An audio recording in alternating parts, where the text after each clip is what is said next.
It's the Average Sports time. Average Sports with your average guys, Eric and Ty. What's happening, Eric?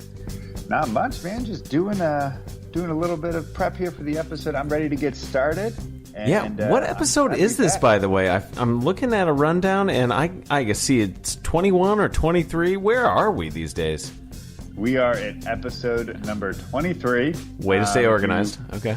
Yep, we're trying to stay organized. We have a couple extra special episodes in there, but official episodes, this is number 23. Well, congratulations to you, my friend. We're pretty much right on that 1 year mark. We got a couple of more episodes coming this year. Yeah. 23. Right on. andme.com. That's not an advertisement. No, not at all. But we're looking. Just sounded right. Yeah, that's just what it would sound like if you advertised with us. Sure. On the average.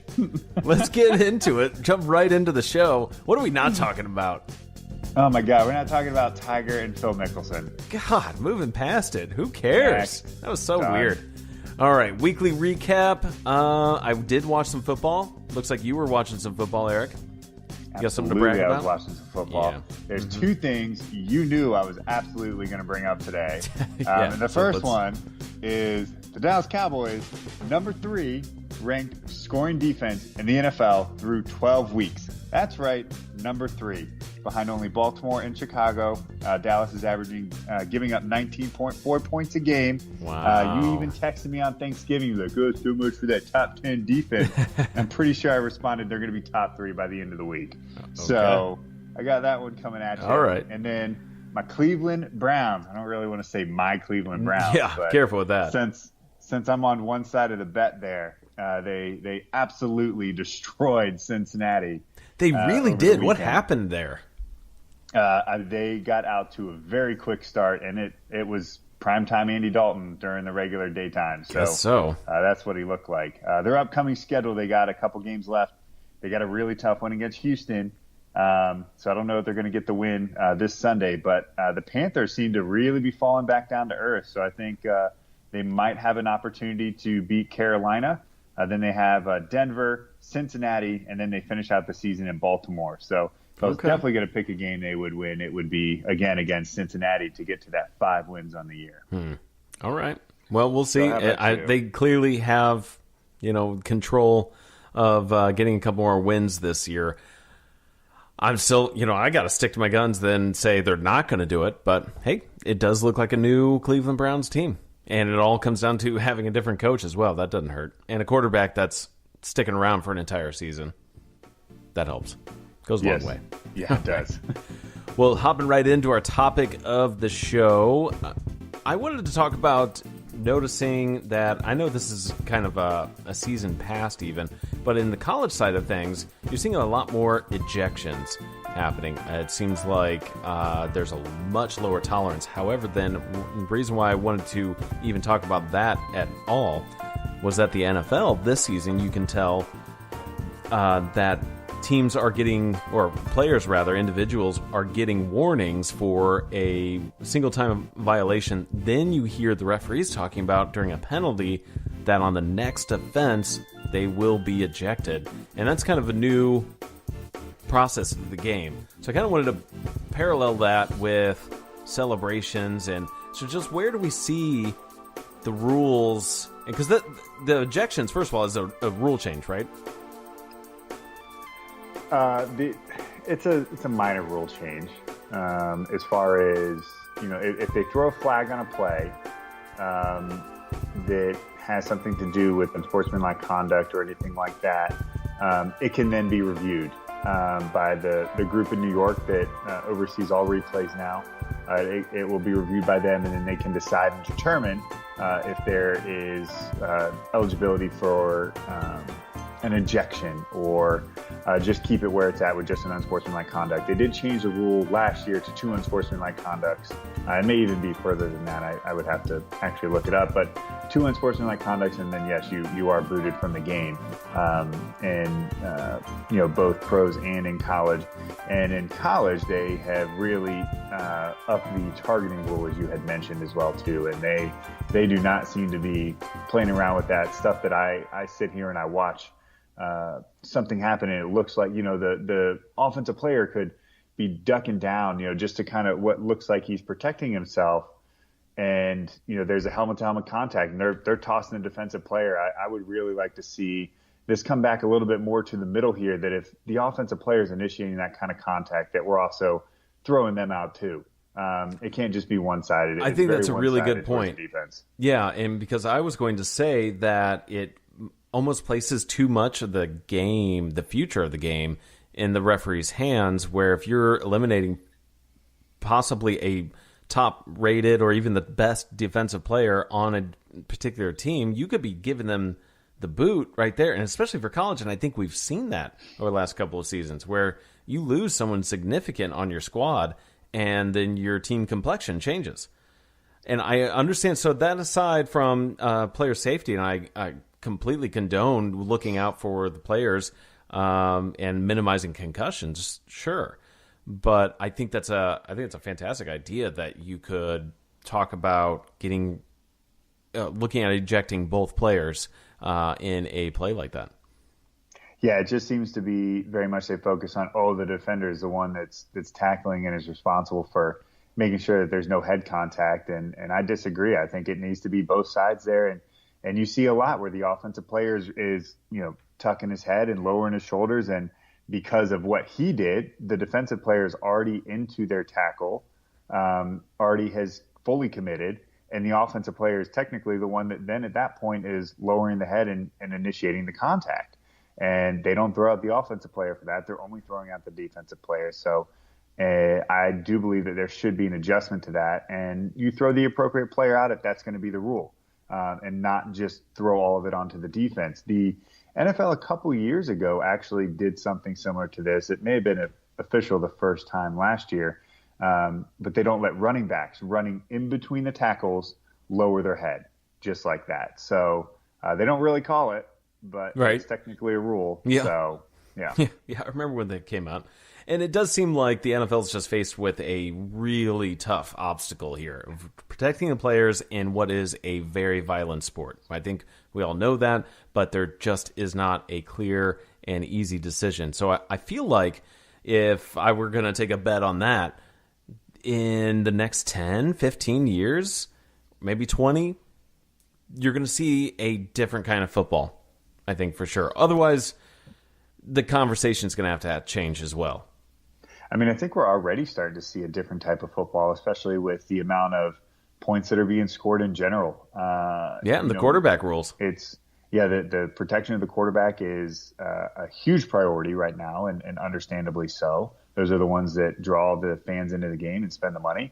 But points are at an all-time high. I mean, look at teams like the Rams and the Chiefs, and we absolutely loved everything about that game a couple weeks ago. But that's the best example. I mean, those two teams are going out, and the Saints included. But you like that one-off kind of game. I wouldn't want to, kind of like in the NBA though, where we're talking about how many points get scored. I wouldn't want to watch an NFL game that is a shootout to the very end, the entire game. I mean, it's almost, it won't make it as noteworthy when a game like that actually occurs.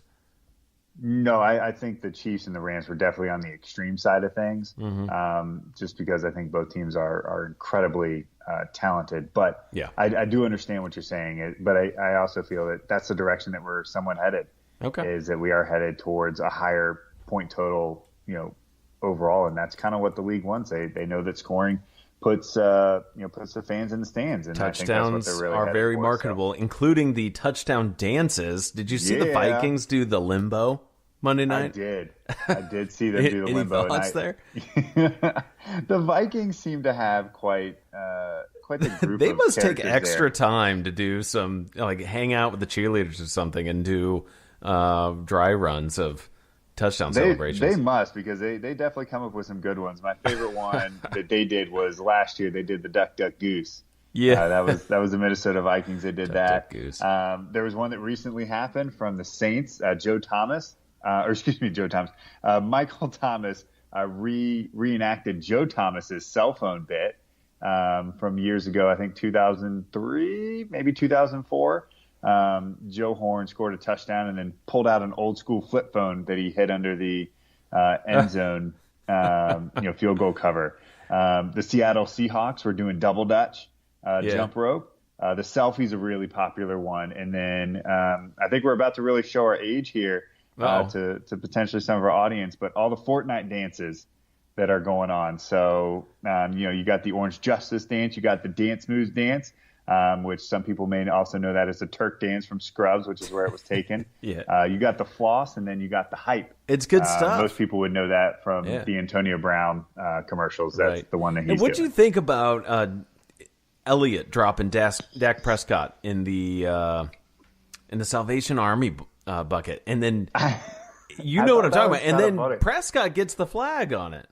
Yeah, I thought that was kind of funny because they knew that they were going to get a flag on it because Elliott did it a couple of years ago and got flagged for it. Well, does the league issue a fine? Like, are they going to have to pay for that? I don't know. I mean, he put $21 in the bucket, so I think that covers the fine. Didn't that belong to a camera guy? I don't know. It was used as a prop, so someone came up and handed him the $21. Well, either way, Ezekiel probably owes Dak a steak dinner at least. Probably. Moving on, though, looking at Lightning standings, and we are changing gears over to basketball NCAA top 25, seeing what's going on out there. As the season's, still young, March, plenty of days away. Each team, on average, about 5 or 6 games played in the season. But a recent shakeup with Gonzaga sitting at 1 and de-seeding Duke down to 3. So let's get into it. I'm going to knock out the first 5, Eric, and toss it over to you if that's all right.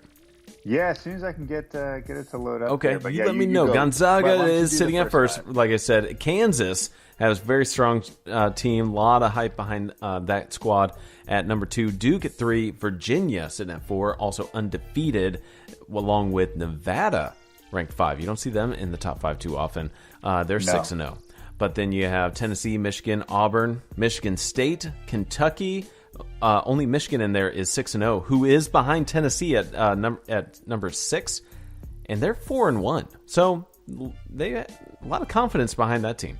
And then Kentucky at number 10, which I'm sure they might climb a little bit more. Yeah, Kentucky has the 1 loss on the year so far. So, as always with Kentucky, they got a bunch of one and done. So we'll see if they can pull some stuff together. Going on down there, starting at 11, you got North Carolina Tar Heels, Kansas State, Va Tech, Iowa, Florida State, and Ohio State up there as well, too. Then you got Texas at 17. I did want to mention that Ohio State is still undefeated there at number 16, 6-0. You got Texas, Oregon, Purdue, Texas Tech are all in the top 20.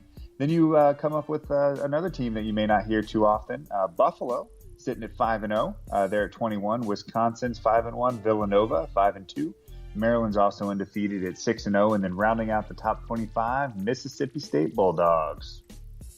There you go. Any team that kind of sticks out down below that you think has a shot at climbing? Some teams that have a shot at climbing.